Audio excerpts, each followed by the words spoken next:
জান্নাত শুধুমাত্র জান্নাতেই আমাদের একমাত্র যা জানা। সুবহানাল্লাহ বলেন। এটা হলো জান্নাত হলো যা নেওয়ার জায়গা। জায়গার নাম কি? এবার জায়গাটা যদি এত দামি হয় তো জায়গাটা কত দামি হবে? লামাউদাউ সাউতিন ফিল জান্নাহ খায়রুম মিনাদ দুনিয়া ওয়া মা ফিহা। জান্নাতে একটা লাঠি ছড়ি রাখার জায়গা দুনিয়ার মধ্যে যা আছে তার চেয়ে দামি। তাহলে এবার পুরো জান্নাতের দাম কত? পুরো জান্নাতের দাম এটা যদি হয় আমার ইবাদতের যা দেওয়ার জায়গা, আমার ইবাদতের পুরস্কার দেওয়ার জায়গা, তাহলে ইবাদতের দাম কত?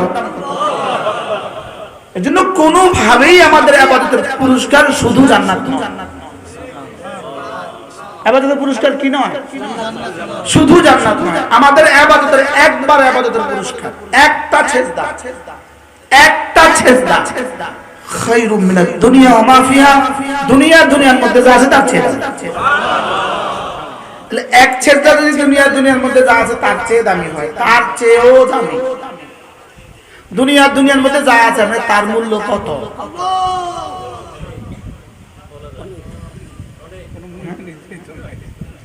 এবার কি দুনিয়ার মধ্যে যা আছে তা না তার চেয়েও দামি?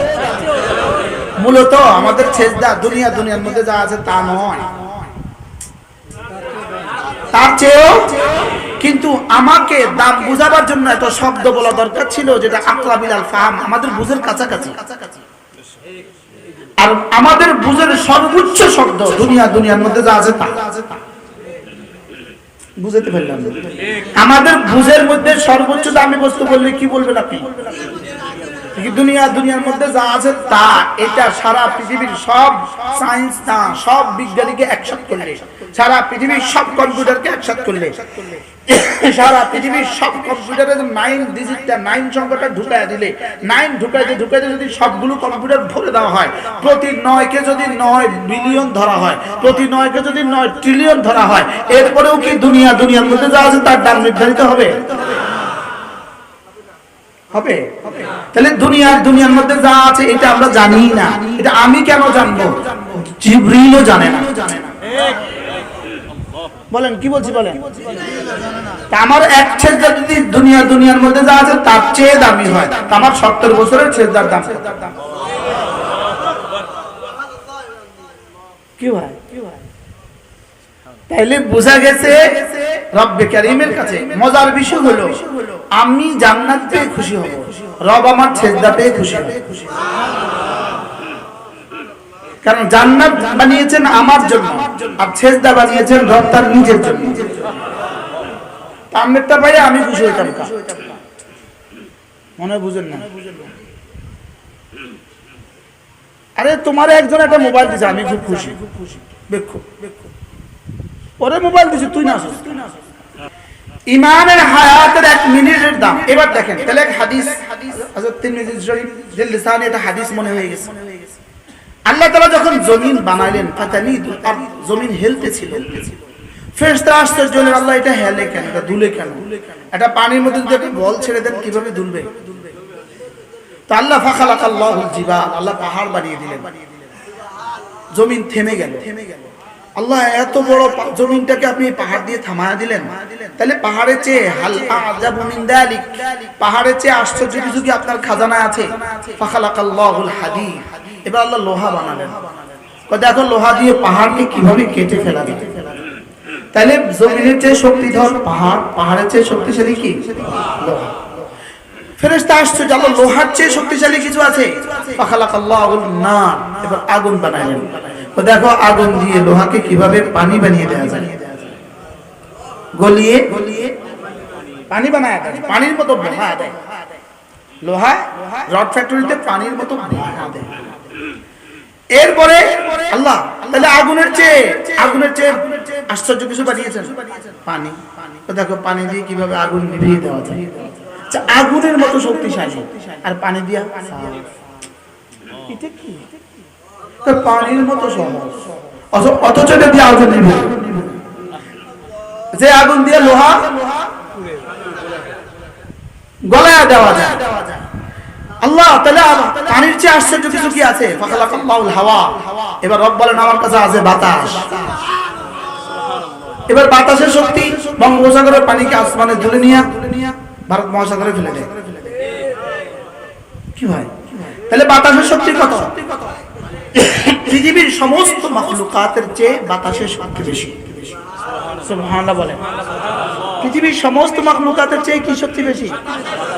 বাতাসের শক্তি বেশি। ফেরেশতা আশ্চর্য, আল্লাহ এর চেয়ে আশ্চর্য কিছু কি আছে? এর চেয়ে আশ্চর্য কিছু কি আছে? হ্যাঁ, আমার কাছে একটা জিনিস আছে এর চেয়ে আশ্চর্য। ওটা আজকে বলবো না, বলতাম না। কই একজন দুজন এসে বলেন কি বলতাম? বাতাসের চেয়ে পানির চেয়ে আশ্চর্য। স্যার বলবো? অবশ্যই। এটা বললে বলবে হুজুর উদ্দেশ্য আছে। আমি উদ্দেশ্য করি না, এটা আয়াত পড়ছি। এবার রাসূল বলেন আল মুমিন ইদা তাসাদদাকা বিয়ামিনিহি ওয়া লাম তা'লাম শিমালুহু, মুমিন যদি ডান হাতে সাদাকা করে বাম হাত জানে না, এটা বাতাসের চেয়ে শক্তিশালী। আল্লাহু আকবার। কি ভাই?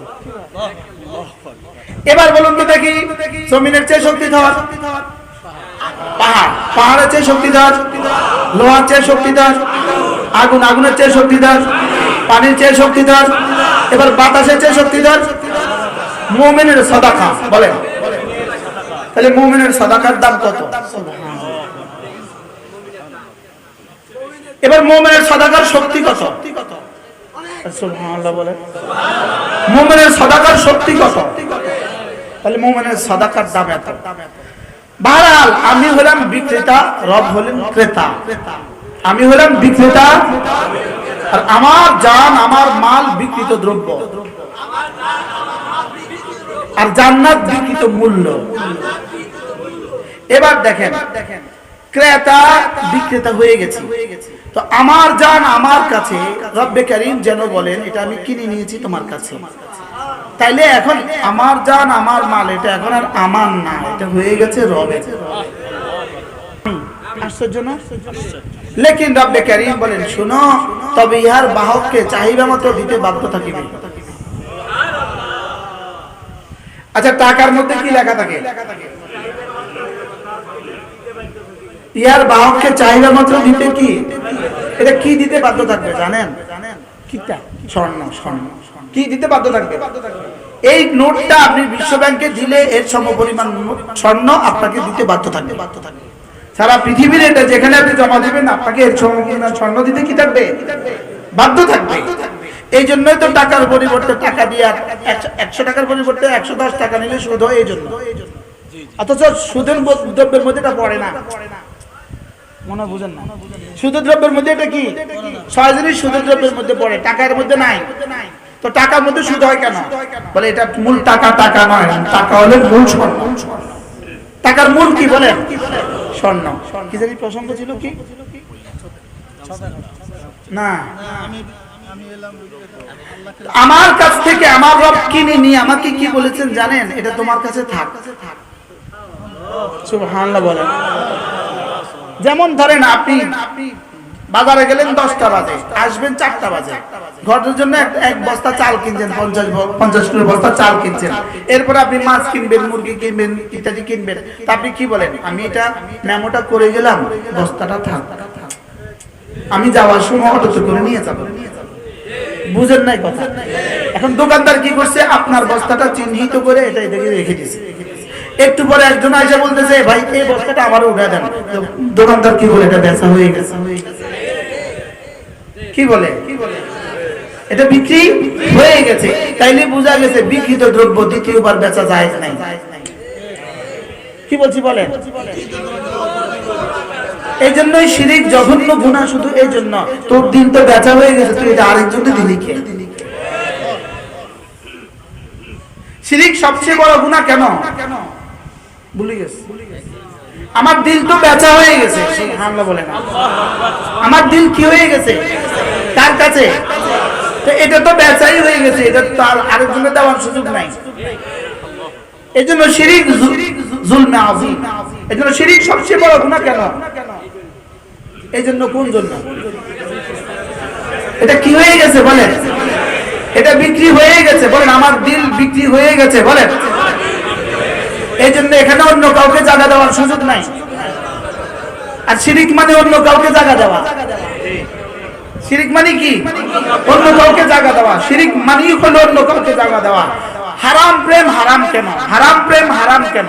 হারাম প্রেম হারাম শুধু এই জন্য, এটা তুই আমার দিলে আরেকজন জায়গা দিলি। মনে হয় বুঝেন নাই। বলেন হারাম প্রেম হারাম কেন বলেন? এজন্য হালাল প্রেম হারাম নয়, হালাল প্রেম হালাল নয়, হারাম নয়। কারণ হালাল প্রেম বলতে যেটা আছে এটা মূলত রব্বে কারীমের প্রেমের অংশ। সুবহানাল্লাহ, সুবহানাল্লাহ। বুঝতে পারলাম না? বাবাকে ভালোবাসা আল্লাহকে ভালোবাসার অংশ। সুবহানাল্লাহ বলেন। মাকে ভালোবাসা আল্লাহকে ভালোবাসার অংশ। স্ত্রীকে ভালোবাসা আল্লাহকে ভালোবাসার অংশ। এইজন্য বেঈমানের কাছে স্ত্রীর ভালোবাসা নাই, বেঈমানের কাছে মা আর বাবার ভালোবাসা নাই, কারণ আল্লাহর ভালোবাসা নাই, আব্বার ভালোবাসা আসবে কোথা থেকে? কি যে আল্লাহকে চিনে না সে আব্বাকে চিনবে কেন বলেন? কি বলছি বলেন? ঠিক, যে আল্লাহকে চিনে না আব্বাকে চিনবে কেমনে? যে আল্লাহকে চিনে না বলেন সে আব্বাকে চিনবে কেন? যে আল্লাহকে চিনবে না সে আম্মাকে চিনবে কেন?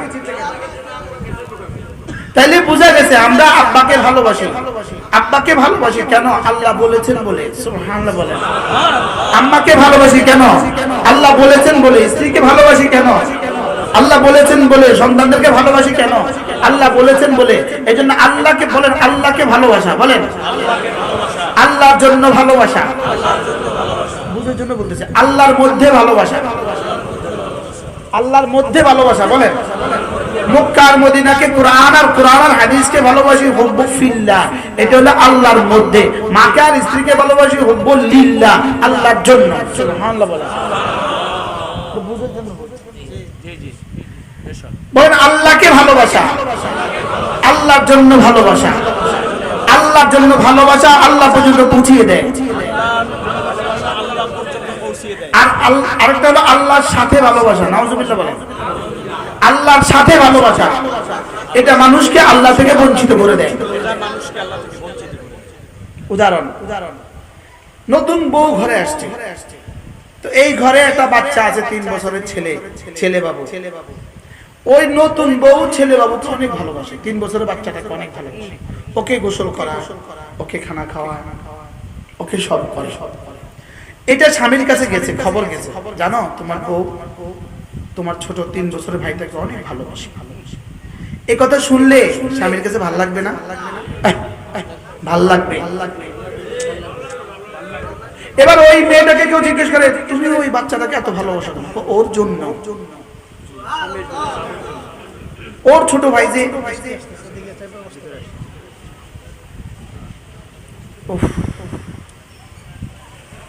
আল্লাহ একটু সময় দেন, আল্লাহ অল্প একটু সময় দিয়ে দেন।